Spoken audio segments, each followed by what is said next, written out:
लहानपणी शाळेला उन्हाळ्याच्या आणि दिवाळीच्या सुट्ट्या लागल्यावर आपल्याला गावाला जाण्याची ओढ लागायची. हळूहळू आपलं डेस्टिनेशन बदलतं. गावापासून गोव्यापर्यंत, तिथून स्वित्झर्लंड, पॅरिस ह्यासारख्या बकेट लिस्ट तयार होतात. त्यातले कित्येक प्लॅन्स पूर्ण होतात तर कित्येक कॅन्सल सुद्धा. पण मुळातच आपल्या रुटीन मधून आपल्याला काहीसा ब्रेक मिळावा आणि पुन्हा नव्याने आपण कामाला लागावं म्हणून आपण सतत फिरण्याच्या शोधात असतो. जगात वेगवेगळ्या प्रकारची माणसं आढळतात. काही माणसं जगण्यासाठी फिरतात तर काही फिरण्यासाठी जगतात. काहींना जग एक्सप्लोर करायला आवडतं, ज्यातून निर्माण होते ट्रॅव्हल अँड टुरिझम इंडस्ट्री, अर्थात पर्यटन क्षेत्र. याच पर्यटन क्षेत्रातील एक मराठी चेहरा म्हणजे विनावळ. 2013 पासून त्यांनी ह्या क्षेत्राच्या संकल्पनाच बदलल्या.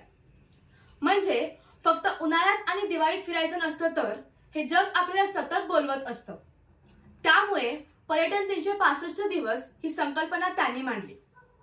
त्यांनी आतापर्यंत 7 लाखांपेक्षा जास्त लोकांना जग दाखवले, 25 पेक्षा जास्त ठिकाणे ते फिरलेत आणि 52,000पेक्षा जास्त टूर्स त्यांनी केले. तेव्हा आपल्या पाहुण्यांना बॅग भरो और निकल पडो असं म्हणणाऱ्या विनावळचा नेमका प्रवास कसा झाला, पर्यटन क्षेत्रात पुढे नक्की काय संधी असणार आहेत आणि फिरण्याचा छंद तुमचं करिअर होऊ शकतो का, अशा अनेक प्रश्नांमधून विनावळचं जग आपल्यासमोर उलगाडतायत विनावळचे फाउंडर नील पाटील सर. आपण लगेच त्यांच्याकडे जाणार आहोत, त्यांच्याशी गप्पा मारणार आहोत. पण त्याआधी व्हिडिओ लाईक करा, शेअर करा आणि चॅनल सबस्क्राईब करा.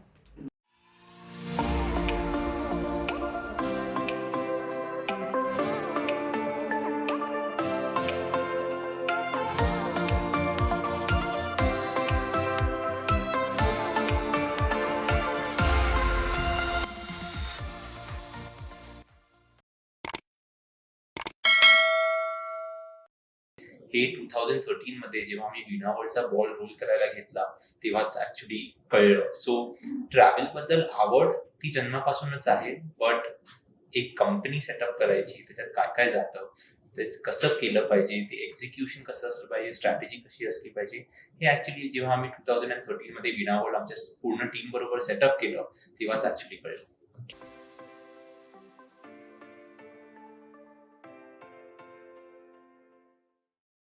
प्राइस कॉम्पिटिशन असते किंवा प्रोडक्ट कॉम्पिटिशन असते आपल्या इंडस्ट्रीमध्ये, ती आरामात आपल्याला खाऊन टाकेल. म्हणून जेव्हा आम्ही जून 2013 मध्ये विनावळ सुरू केलं तेव्हा आम्ही असंच डिसाईड केलं होतं की जर आपण ट्रॅव्हल कंपनी सुरू करत असू तर ती मोठ्या प्रमाणावरच असली पाहिजे. आपण जास्तीत जास्त आपल्या गेस्ट पर्यंत पोहोचलं पाहिजे, मुंबईमध्येच नाही पण पूर्ण महाराष्ट्रामध्ये. त्यावेळी आज पूर्ण इंडियामध्ये तुम्ही बघितलं तर विनावळची ऑफिसेस आहेत, विनावळचे पार्टनर्स आहेत. पण त्यावेळी जेव्हा आम्ही सुरू केलं तेव्हा असं म्हणतात ना की थोडं बिग बँगनेच यायचं. म्हणून जेव्हा आम्ही पहिल्या दिवशी सुरू केलं तेव्हा लोकसत्तामध्ये आणि डीएनए मध्ये फ्रंट पेज ऍड्स पण होत्या, फुल पेज ऍड होत्या. कारण असं दाखवायचं होतं की जेव्हा विनावळ सेटअप होतं आहे तेव्हा पूर्ण टीम त्या जोशनेच येणार आहे. कारण जर तुम्ही आमचं लक्ष बघितलं, जिथे आम्हाला बनायचंय भारत की सबसे बडी नाही तर भारत की सबसे बेहतरीन ट्रॅव्हल कंपनी. सो त्या लक्ष्यानेच आम्ही 2013 मध्ये सुरू केलं आणि आज जिथे आपण 2024 मध्ये इथे बसलो आहोत, आमचा जर्नी सुरू आहे. आज ती टीम जरी वाढली असेल तरी आम्हाला आमच्या प्रत्येक गेस्ट पर्यंत त्याच एका सर्व्हिस लेवलने पोहोचायचंय आणि विनावळची टीम जी ऑफिसला असते आणि टूर मॅनेजर्स असतात ते दोन्ही तेच करतात डे इन डे आउट.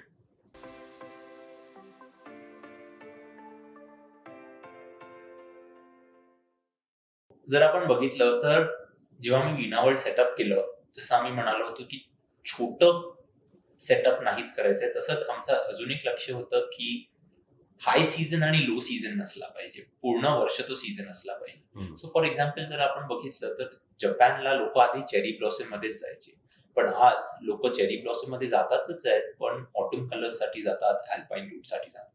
तसंच आधी असं होतं की मे महिन्यातच जेव्हा शाळेच्या सुट्ट्या असतात किंवा कॉलेजच्या सुट्ट्या असतात तेव्हा फिरायचं.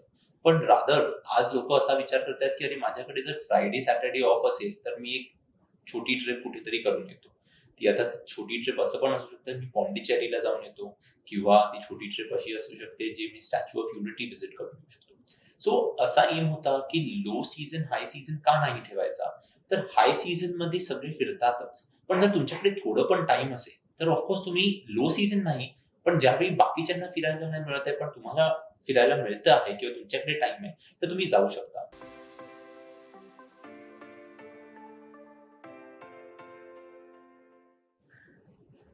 खूप वेळ मला हा प्रश्न विचारला जातो की जर कोणाला ट्रॅव्हल कंपनी सेटअप करायची असेल किंवा कोणाला ट्रॅव्हलची स्टार्टअप सेटअप करायची असेल तर ॲज वीणा वर्ल्ड आम्ही त्यांना काय ऍडवाइस देऊ शकतो.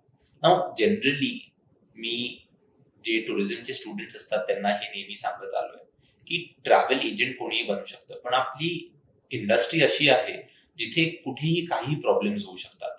म्हणजे जेव्हा आपण एक ट्रॅव्हल एजंट बनतो तेव्हा कुठेतरी बस पंक्चर होऊ शकते, कोणाचा विजा रिजेक्ट होऊ शकतो, कोणतरी टूरवर येईल आणि म्हणेल की मला भेंडी मसालाच खायचा आहे दररोज. सो जर असं होत असेल तेव्हा आपल्याला एकच गोष्ट इम्पॉर्टंट आहे, आपले क्वालिफिकेशन्स असतील सगळं असेल, पण रादर ती एक गोष्ट जी इम्पॉर्टंट आहे ती असं मला वाटतं इज कॉमन सेन्स. कारण जर कॉमन सेन्सने आपण ट्रॅव्हल इंडस्ट्रीमध्ये काम केलं तर आपण खूप पुढे जाऊ शकतो. कारण